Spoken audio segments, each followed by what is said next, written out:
We are here today at Barney's to chat with a true-born Kluang boy who vowed never to go into the food business. I spent 10 years overseas, okay, running away from this business. Because at 15, I made a vow I never go into this business because I felt that it deprived me of my parents. I don't want to do the same thing for my kids. I was very resentful that my parents couldn't spend more time with me. So I went to state study sociology. It was over there that, we work part-time on campus. So I met up with a food service company. I was enticed to work for them because they paid the most per hour and then you get free meals. As I was working, I got to interact with the cooks and I started helping them, and kind of got hooked on it. Then the second year I asked my boss, I want to work in the kitchen. He let me work in the kitchen. Then the third year I was a retail manager. Actually, that business saved my life. Discovering of that passion is the joy of serving people and making people happy with food, things like that. That kind of motivate me because I'm doing something I love to do and I'm doing well. I was very hesitant to come back.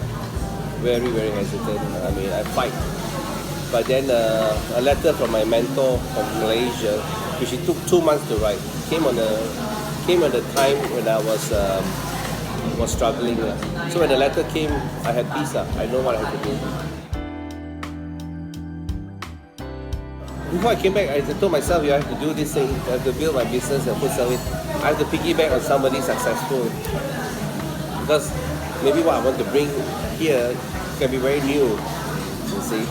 So I piggyback on my father's kopitiam.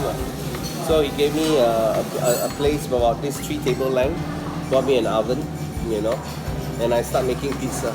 So the pizza allowed me to do some work and then adjust also, So you sell it at kopitiam? I have friends who bring their guests, Japanese guests, and then they bring them to the kopitiam, it's like, they're like, huh? Your pizza in kopitiam, are you sure or not? But they had a good experience. They enjoyed it. So I slowly built up the reputation and then called me Pizza Lim. And then a year after doing pizza, we took the shop next to my father and then we started Barney's.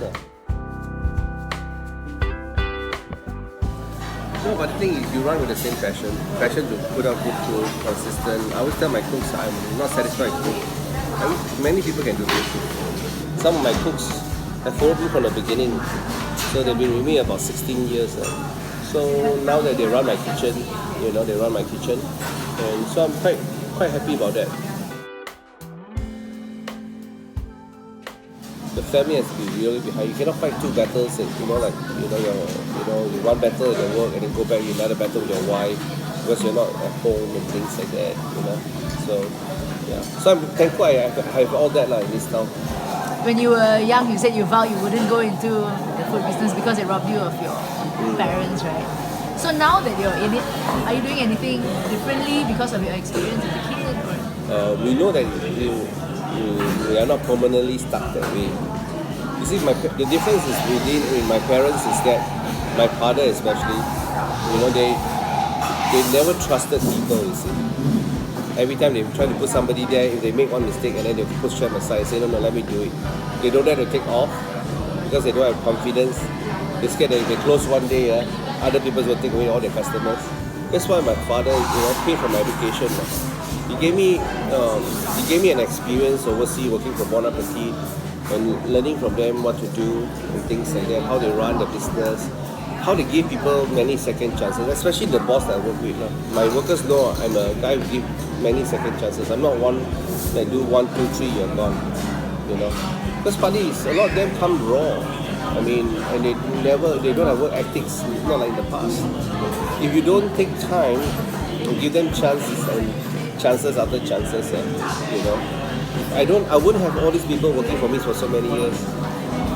But now they're running my place.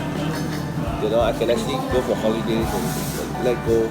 I still go on meals with my children. I think I spend probably more time with my kids than my dad spent with us.